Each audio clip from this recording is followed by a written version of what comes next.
কেমন আছো তোমরা সবাই? আমি ভালো আছি। এখন বিষয়টা হচ্ছে দেখো, আমরা প্রথম অধ্যায়ের ইতিপূর্বে কয়টা ক্লাস হয়েছে? 4টে, তাই না?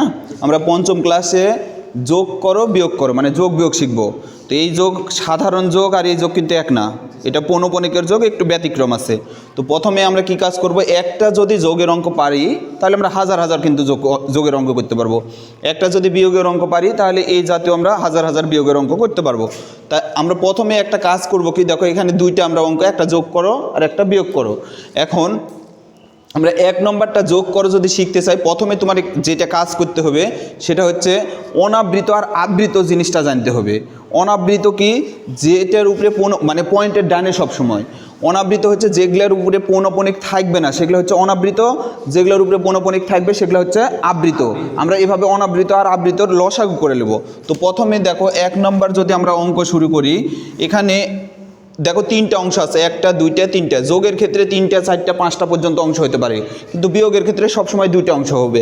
আচ্ছা, তাহলে আমরা এখানে দেখো পয়েন্টের পরে অনাবৃত কয়টা বলো তো? না, অনাবৃত বলেছি, অনাবৃত একটাও অনাবৃত নাই, তার মানে আমরা 0 ধরলাম। তাহলে এখানে অনাবৃত নাই, আবৃত আছে 2টে, পরে আবৃতের যায়। এখানে অনাবৃত কয়টা? পয়েন্টের পরে সব সময় একটা, তার মানে এখানে 1 দিলাম। এখানে অনাবৃত কয়টা? 2টা। এটা কিন্তু না, এটা আবৃত। এখানে থাকা মানে শেষে থাকা, প্রথমে থাকা মানে সবগুলোর উপরেই থাকা। তাহলে এখানে কি 2টা অনাবৃত।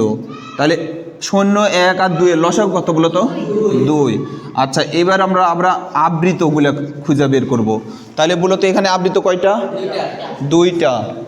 আচ্ছা, এখানে আবৃত কয়টা? 2টা। এখানে আবৃত কয়টা? 3টা। তাহলে 2, 2 আর 3 এর লসাগু কত হয়? 6 হয়। এখন আমরা কি করব, এটা যোগ করব। যোগ করলে কত হয়? 8।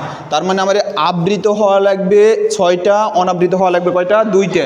তাহলে পয়েন্টের পরে মোট হওয়া লাগবে কয়টা সংখ্যা? 8টা। আচ্ছা, তাহলে আমরা একটা কাজ করি, দেখো এবার আমরা সাজাই। তাহলে 3.8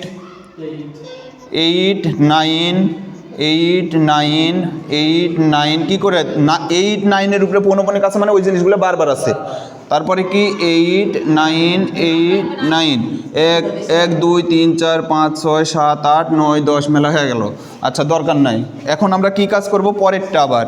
তাহলে 2.178 আবার কি 7 8 বারবার। তাহলে 7 8 7 8 7।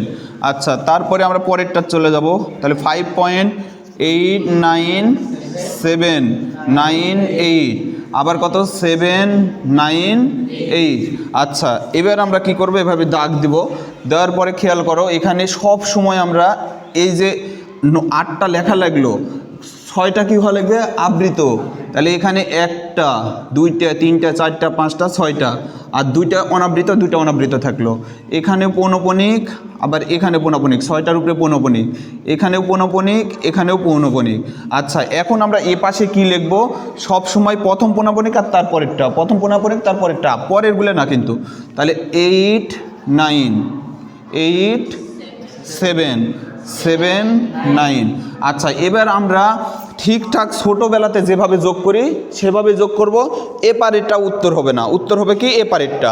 আচ্ছা, তাহলে যোগ করব আমরা। দেখো তাহলে 9 9 আর 7 যোগ করলে কত হয়? 25। 25-এর কত নামে? 5। হাতে কত থাকে? 2। আবার দেখো তো 2 মানে এখানে 1 দাও, এখানে 1 দাও, তাহলে আচ্ছা 23 আর 2 কত হবে? 25। আচ্ছা, 25-এর কত নামে? 5। 25-এর 5 নামে, হাতে কত থাকে? 2। এই 2 কিন্তু এবারে চলে আসবে। আচ্ছা, তাহলে এখানে যদি আমরা 2 আবার দিয়ে দিই তাহলে কত হবে দেখো তো? 26। আচ্ছা, 26-এর কত নামে? 26-এর 6 নামে, হাতে কত থাকে? 2। 1 1 করে দিয়ে দাও, তাহলে 3 নং কত? 27। 27-এর কত নামে? 27-এর 7 নামে, হাতে কত থাকে? 2। আবার 1 1 করে দিয়ে দাও, 27, তাই না? তাহলে 27-এর কত নামে? হাতে কত থাকে? 2। 3 আসতে 24 আর 2 26। 26-এর কত নামে? হাতে কত থাকে? 2। 2 7-এর সাথে 2 যোগ করো, তাহলে 3 নং কত? 27। 27-এর কত নামে? হাতে কত থাকে? 2। তার মানে 2 মানে এটা এক দাও, 3 আসলে 24 আর 1 কত 25, 25-এর 5 নামে হাতে কত থাকে 2, 2 এটা দিয়ে দাও, 3 নং কত 27, 27-এর 7 নামে হাতে কত থাকে 2, 2 তার মানে এখানে 10, 18 আর 1 কত 19, 19-এর কত নামে 9, হাতে কত থাকে পয়েন্ট আছে, পয়েন্ট দিয়ে দিতে হবে। তাহলে এখানে কত হবে যোগ করলে 6, 7, 8, 9, 10, 11, তার মানে 11।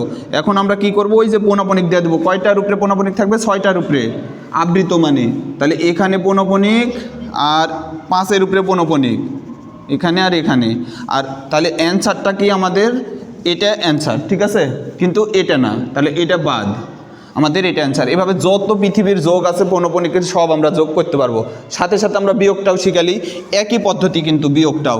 আচ্ছা এটা মিশা দিলাম, বিয়োগের ক্ষেত্রে আমার দেখো তো আবার আবৃত অনাবৃত, চলো তাহলে অনাবৃত এখানে কয়টা, অনাবৃত অনাবৃত কয়টা বলো, একটা, কথা বলো একটা, এখানে অনাবৃত কয়টা 2টা, তাহলে 1 আর 2 এর লসাগু কত 2, এখানে আবৃত কয়টা 2টা, এখানে আবৃত কয়টা, লসাগু কত হয় 6 হয়, 3 দুগুণে 6, যোগ করলে কত 8, আবার তখন করার মতন 8টা।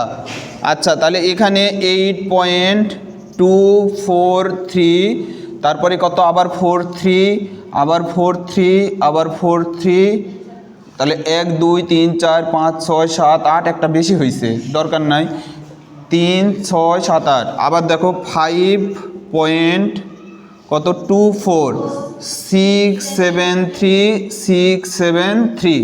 আচ্ছা এখন আমরা কি কাজ করব, এভাবে একটা দাগ দেব, তারপরে হচ্ছে এটার উপরে পৌনঃপুনিক 1 2 3 4 5 6, এটার উপরে পৌনঃপুনিক, কারণ 6টা আবৃত লাগবে, এটার উপরে পৌনঃপুনিক, এটার উপরে পৌনঃপুনিক, মূলত দাগ দিয়ে কি লিখতে চাইছিলাম, প্রথম পৌনঃপুনিক তারপরেরটা, তাহলে এখানে 3 4 আর এখানে কত 6 7। আচ্ছা এখন আমরা কি ছোটোবেলা যেভাবে বিয়োগ করেছি আমরা ওইভাবে বিয়োগ করব। আচ্ছা 7 আছে কয়ে 14, সাথে হাতে কত থাকে বলো, হাতে থাকে 1, তাহলে 1, 7 আছে কয়ে 14 বিয়োগ 4 কি বলা লাগে, ছোট হলে পারে 14 বলা লাগে না, তাহলে 7 আছে কয়ে 14, সাথে হাতে কত থাকে, হাতে থাকে 1, 6 আর 1 কত হলো 7, তাহলে 7 আছে কয়ে 13, 7 8 9 10 11 12 13 6। আচ্ছা হাতে আবার কত থাকে বলো 1, 1 আছে কত হলো 4 হলো, 4 4 মিলে গেল কি 0, এখানে আবার 7 আছে কয়ে 13, 7 8 9 10 11 12 13 6, হাতে কত থাকে 1, তাহলে 7 হলো, আবার 7 আছে কয়ে 14, 7, তারপরে কত থাকে হাতে বলো 1, তার মানে কত হলো 4, 4 আছে কয়ে 13, 9, হাতে কত থাকে, হাতে থাকে 1, 8 হলো, 8 আছে কয়ে 14, 8 6 14 মানে 6, হাতে কত থাকে বলো 1, তাহলে 7 আছে কয়ে 13, 7 8 9 10 11 12 13 6। আচ্ছা তারপরে হাতে থাকে 1, 5 আছে কয়ে 14, 9, হাতে কত থাকে 1, তার মানে কত হলো আবার 3 হলো, 3 আছে কয়ে 12 9, হাতে কত থাকে, হাতে থাকে 1, তার মানে এখানে কত 6 হলো, 6 7 8, তার মানে 2। এখন আমরা কি করা লাগবে, 6টার উপরে আবৃত, এখানে আবৃত 1 2 3 4 5 6, আর এই 6-এর উপরে আবৃত, তাহলে এটা হচ্ছে আমাদের অ্যান্সার হবে, আর এটা হচ্ছে বাদ হয়ে যাবে। যত বিয়োগ আছে আমরা এভাবে বিয়োগও করতে পারবো। বোঝা হয়েছে, কেমন হয়েছে বলো, বোঝা গেছে? আচ্ছা ধন্যবাদ সবাইকে।